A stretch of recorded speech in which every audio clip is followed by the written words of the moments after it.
नादान नईमा और 12 लड़के। नईमा एक बहुत शौक और चंचल सी लड़की थी, ऐसी कि हर एक को हंसकर बुलाने वाली। कहानी को आगे बढ़ाने से पहले मैं अपने नए देखने वालों से यही कहना चाहती हूँ कि मेरे चैनल को ज़्यादा से ज़्यादा सब्सक्राइब कीजिए और बेल नोटिफिकेशन को ऑन कर दीजिए ताकि आपको मेरी हर नई वीडियो की नोटिफिकेशन बर वक्त मिल सके। तो चलते हैं आज की कहानी की तरफ। इखलाक ऐसा कि पहली ही गुफ्तगू में दिल में उतर जाए। वो 3 भाइयों की इकलौती बहन थी और अम्मी अब्बू की लाडली। इसकी माँ समरीन जो इसको देखकर ही जीती थी, और इसके अब्बा मोहम्मद आरिफ जो घर में पहले लाई हुई चीज़ हमेशा नईमा के आगे ही आती थी। और रहे भाई, इनकी तो जान बसती थी नईमा में, और भाई तो वैसे भी बहनों का मान होते हैं। वहाँ नईमा के मुंह से बात ना निकली कि पूरी हो गई। बात मुख्तसर वो कि वो एक खुशहाल और मुख्तसर सा घराना था। बाज़ औक़ात तो हालात ऐसे बदलते हैं कि खुशियों को गुमान भी नहीं होता कि वो इज़्ज़तों की सूली पे चढ़ने वाले हैं। सही कहा है किसी ने, ज़िंदगी सबसे कड़ा इम्तिहान इसी से लेती है जो ज़िंदगी का सबसे बड़ा लाडला होता है। बिलाल नईमा की कम्युनिटी का ही लड़का था। नईमा जब भी कॉलेज जाती, रास्ते में आते जाते इसे देखता तो मुश्किल से ही दिल को संभाल पाता। मगर उम्रों का तकाजा ऐसा होता है, ज़िंदगी में कब कोई शख्स अहम हो जाए पता ही नहीं चलता। कुछ ऐसा हाल ही बिलाल का था। वो थी ही इतनी खूबसूरत, कोई उसे एक बार देखे तो दोबारा देखने की ख्वाहिश पैदा हो।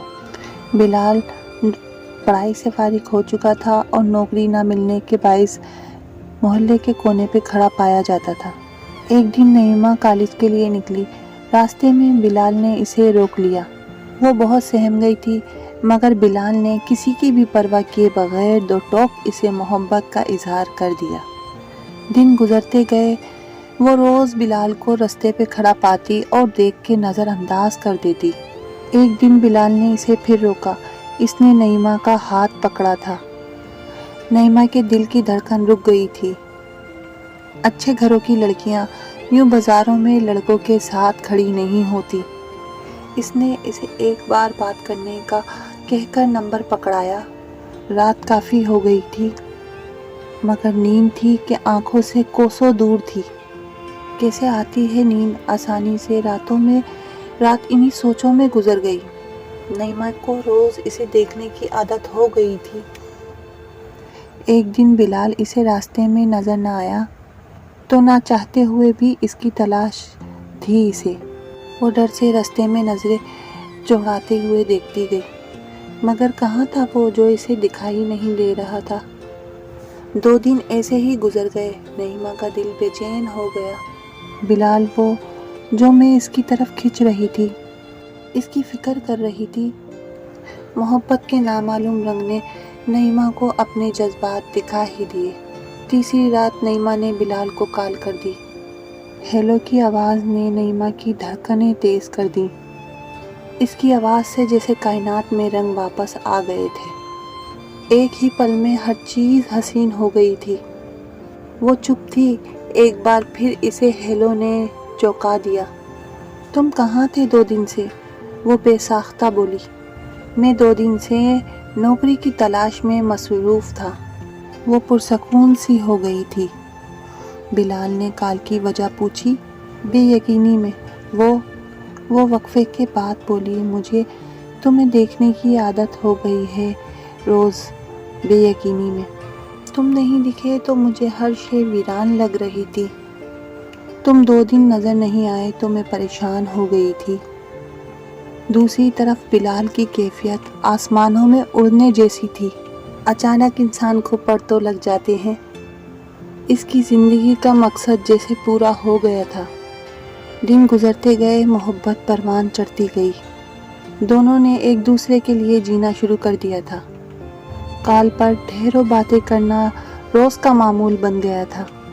ज़िंदगी हर तरीके से हसीन थी। नईमा अभी पढ़ रही थी, इसलिए पढ़ाई छोड़कर ख़ास शादी की बात पर अभी जोर ना दिया था। एक दिन नईमा कॉलेज गई और जैसे वापसी आना भूल गई। سمرین اور عارف سمیت اس کے تینوں بھائیوں کی سانسیں جیسے گلے میں اٹک گئی ہوں۔ لڑکی رات گئے تک گھر نہ آئے اور گھر سے باہر رہے تو گھر والوں پر کیا گزرتی ہے۔ انہوں نے ہر جگہ پتہ کر لیا تھا پر نعیمہ کی کوئی بھی کہیں خبر نہ تھی۔ 2 دن بعد عارف کو کال آئی کہ فلاں ہوٹل سے آ کر اپنی لڑکی لے جائیں۔ جب عارف اور اس کے بیٹے ہوٹل پہنچے تو نعیمہ کو ادمری حالت میں دیکھ کر ان کو ایسا لگا کہ ان کے پیروں سے کسی نے زمین کھینچ لی۔ نعیمہ شدید زخمی تھی، جسمانی اذیت کا شکار، جگہ جگہ سگریٹ کے کش لگے ہوئے تھے۔ وہ نعیمہ کو اسپتال لے گئے۔ ڈاکٹر نے بتایا کہ نعیمہ گینگ ریپ کا شکار بنی ہے۔ اس روز بلال نے نعیمہ کو کال کر کے ملنے کا کہا تھا۔ نعیمہ کے لاکھ منع کرنے کے بعد وہ باضد رہا تو نعیمہ مان گئی۔ کالج کے ختم ہونے کے بعد نعیمہ بلال کے ساتھ گئی۔ بلال اسے ایک ہوٹل میں لے گیا جہاں اس کے 12 دوست موجود تھے۔ نعیمہ محبت کے پردے کے پیچھے بلال سمیت بلال کے 13 دوستوں کا نشانہ، ہوس کا نشانہ بنی تھی۔ اس معصوم کو تو خبر بھی نہ ملی تھی کہ بلال اس کے ساتھ کیا کرنے والا ہے۔ وہ تو اس سے محبت نہیں، عشق کرتا تھا۔ وہ سب کے سامنے ہاتھ جوڑتی رہی، واسطے دیتی رہی اپنی محبت کے۔ منتیں کی اس نے کہ اس کی عزت کو بخش دیا جائے، مگر شیطانوں میں انسانیت کہاں پائی جاتی ہے۔ پورے 2 دن اس پہ ظلم کرنے کے بعد بلال نے اس کے گھر فون کر دیا۔ جب محمد عارف نے اس کی ڈاکٹر کی بات سنی تو بے ساختہ منہ سے نکل گیا کہ زمین کے 2 ٹکڑے کر کے میں اس میں سما جاؤں۔ ایک باپ کے لیے اس سے بڑھ کے اذیت کیا ہوگی کہ اس کی بیٹی ایک گینگ ریپ کا شکار ہو گئی۔ ماں مر مر جا رہی تھی اور بھائی ان کی تو غیرت کو ٹھیس لگ چکی تھی۔ 1 ہفتہ اسپتال میں گزر گیا۔ نعیمہ کی طبیعت سنبھلی تو اسے گھر لے آئے۔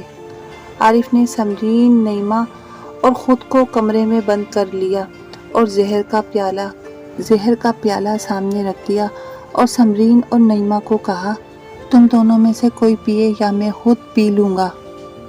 نعیمہ کے چہرے پہ مسکراہٹ تھی۔ جب وہ زہر کا پیالہ اٹھانے لگی تو ماں رونے لگی۔ نعیمہ ایک ہی گھونٹ میں سارا زہر نگل گئی۔ کچھ ہی پلوں میں وہ مٹی کے ڈھیر کے سوا کچھ نہ تھی۔ اس کی ساری شوخی، لاڈ پیار، عزت، غیرت، سب کچھ اس کے ساتھ اس کی قبر میں دفنا دیا گیا تھا۔ ایک ہنستا بستا گھر زندہ لوگوں کا قبرستان بن گیا تھا۔ بلال اور اس کے ساتھی آج بھی جیل میں ہیں۔ نعیمہ کے باپ اور بھائی آج بھی نعیمہ کی قبر پہ جا کے روتے ہیں۔ کچھ غلطی تمہاری تھی، کچھ غلطی ہماری تھی، اور سمرین بیٹی کے غم کی چپ لگی تھی۔ ٹوٹے ہوئے یقین کی کرچیاں کتنے لوگوں کے سینے میں لگی تھیں کہ نہ وہ جی رہے تھے کہ نہ وہ مر رہے تھے۔ ایک زندہ لاش کے سوائے وہ کچھ بھی نہ تھے۔ اگر آپ کو میری یہ ویڈیو پسند آئے تو آپ مجھے کمنٹ باکس میں بتا سکتے ہیں۔ نئے دیکھنے والوں سے یہی کہوں گی کہ میرے چینل کو زیادہ سے زیادہ سبسکرائب کیجیے تاکہ آپ کو میری ہر نئی ویڈیو کی نوٹیفیکیشن بر وقت مل سکے۔ تب تک کے لیے مجھے نازیہ خان کو اجازت دیجیے۔ ملتی ہوں مزید ایسی ویڈیو کے ساتھ میرے چینل کہانی کی دنیا میں۔ اللہ حافظ۔